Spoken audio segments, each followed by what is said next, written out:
Fasten your send belts. We're sending.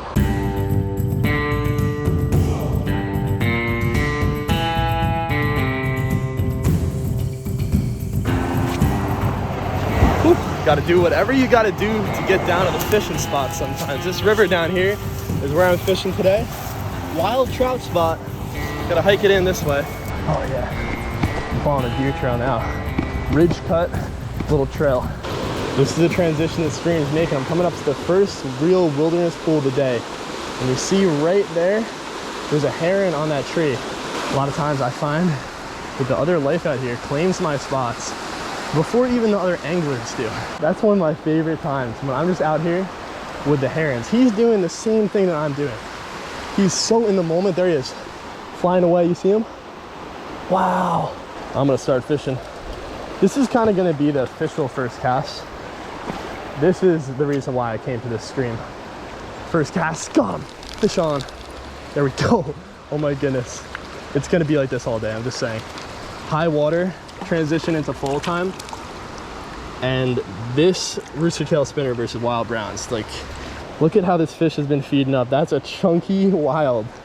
More of this to come, some bigger fish in the mix for sure, and I don't know how good this bite's gonna be. All I know is that either way, bites or no bites, I'm out here. And this is gonna be a wild time. This rod is killing it too. If you guys watched the last video, or a few videos back when I was fishing this thing on a wild trout stream, I couldn't hook one fish for the life of it. Oh, that was a nice one too. I'm gonna work up under this tree. It's always fun to analyze what's been walking around by the creek. I'm trying to decipher if these are angler footprints or, yo, my goodness. Wow, okay. So I take a look at these footprints. I'm like, all right, are there other anglers coming back here? I don't think an angler has got claws like that, unless it's like a real wild man out here. But I mean, this bank has been trudged recently. So I'm gonna have to look out for wildlife, along with some wildly big trout. That's kind of the hunch I'm getting. Get ready for a bite.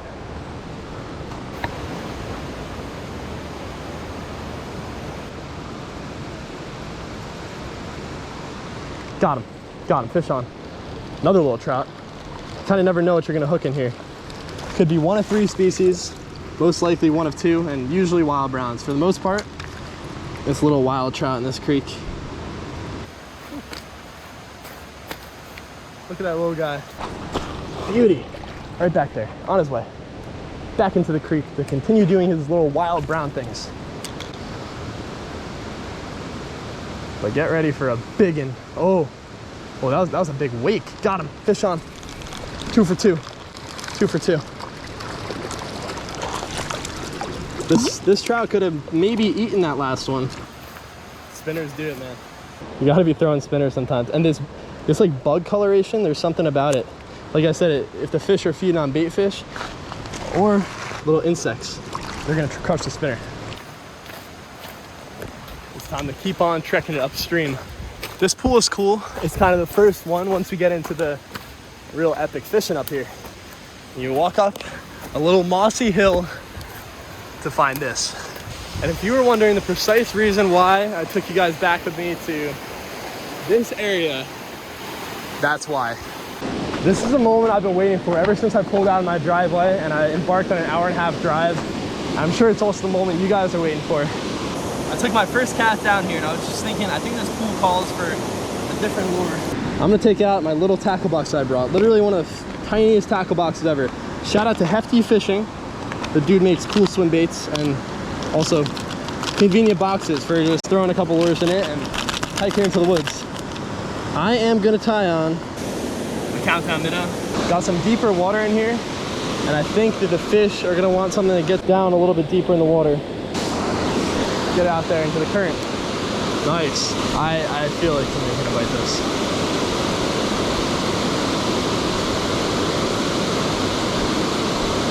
Got him, fish on. Fish on. Second cast on the Countdown. That's a tiny one too. Oh, look at that. Look at that, that's a brookie. Yes, there we go. Oh, he's back before I even got to show you him. A little feisty brookie. That was cool though. I mean, brookies are a lot more rare in here than other fish. That was a beautiful one too. All right, so clearly the countdown was the switch that I needed to make. Fish on. There we go. Oh, just lost some. I'm packing up from this pool, going upstream. Little water break first. I had to shed some layers. It is pretty hot out here for the beginning of October. Long story short, in this pool, I had the spinner tied on. I switched it up to a countdown. I lost a lot of fish. The way I approach trout fishing is I continue going upstream because I found that the countdown's getting a lot of bites. It's just I lost a lot of fish in here. And this is the first of many pools on the way up. And I only got a couple hours to fish. This is where the action happens. This is where the true send is initiated. Because like, you could be sitting at a pool all day, but once you keep on moving and you get your adrenaline up out here, there's the fun part of the fishing again.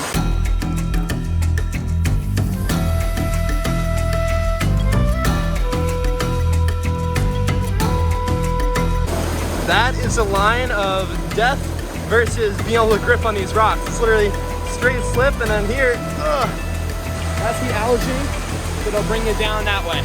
Next spot.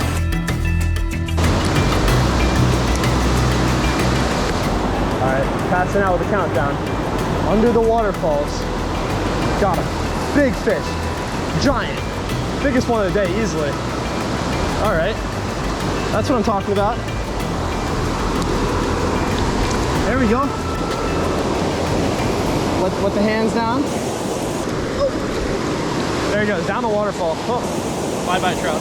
When you choose one lure versus another, for example, spinner versus jerkbait, you're just facing the fact that you're not gonna get all the fish to bite. Because some fish in here, I guarantee they just want a spinner. Other fish want the jerkbait. So let's keep going upstream. It is starting to look beyond mystical up here. Look at this. Even if I don't catch a 20-incher, I've had the best day already. It would be incredible if there was a fish that held in here during the flood. That would take a giant wild round. The conditions that these fish face, that is survival of the fittest. And that probably weeded out any of the weaker trout. We're targeting the gnarliest of gnarled trout. We're strapping Rapala on the guide upstream.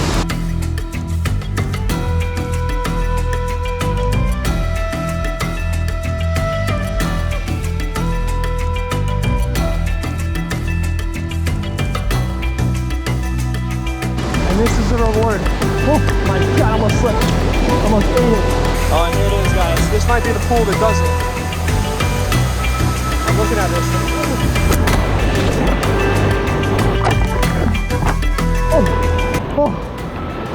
Oh man. That almost took the Skye Life out for good. I just slipped, the foam went flying, almost went down the falls. This is where I just got up to after one of the sketchiest little hikes up. Here goes nothing. The adventure is always what brings you to the next best thing. Here we go, working the countdown through this pool. There's gotta be the river monster of this creek sitting under here.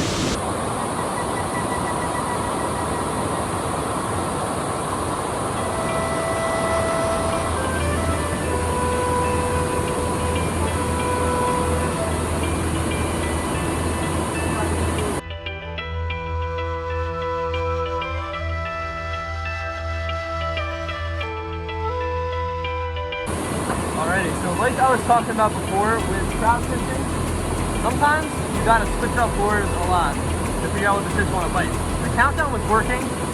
I don't think it's the lure for today though. Moving on jig heads, there's two little swim baits.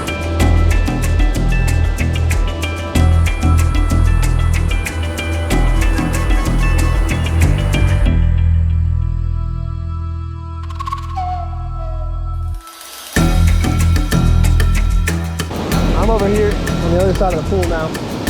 This swim bait, I feel like it's gotta get me something.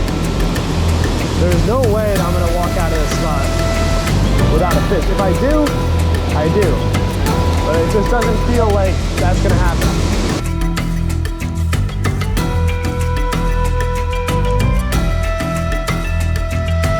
If for nothing else, I got to feel the mist on my face from the falls and fish a truly incredible spot.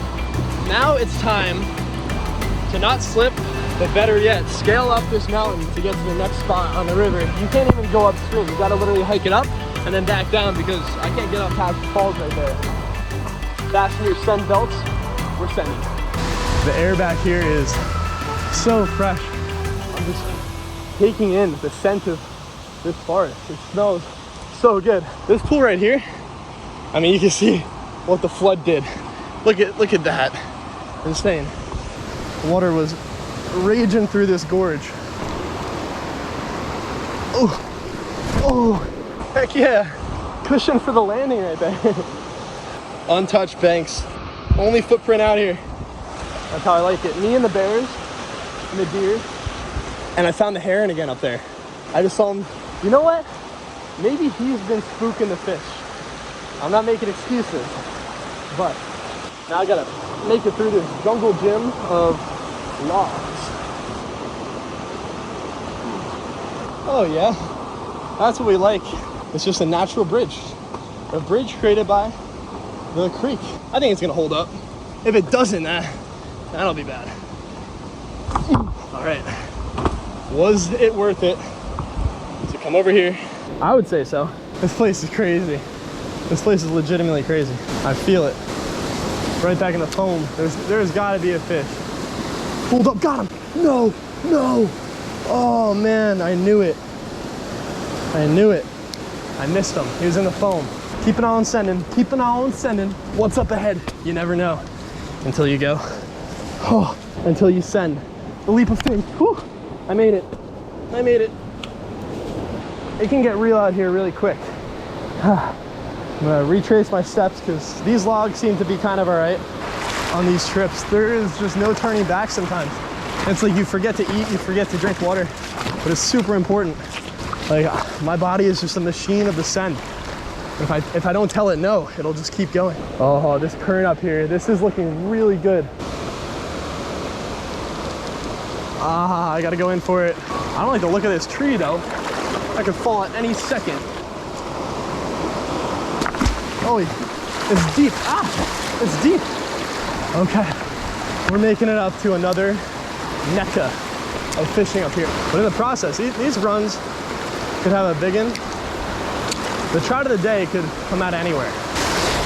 Get ready for this. This pool that I'm walking up to has never looked like this before. It's always been really hard to fish because a bunch of, like all these trees were in there. Now there's nothing.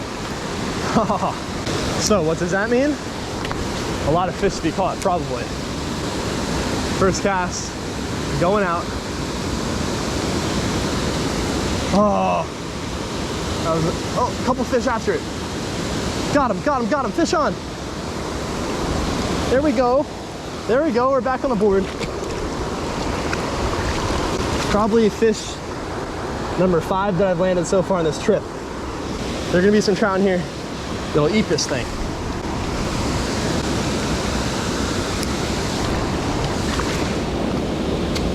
All right.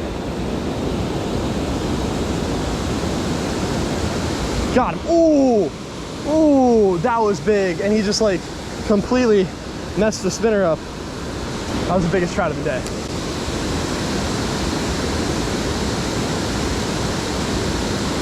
Got him. All right, working our way up in size. But that last one that hit was a brute. Oh, this guy's gorgeous too.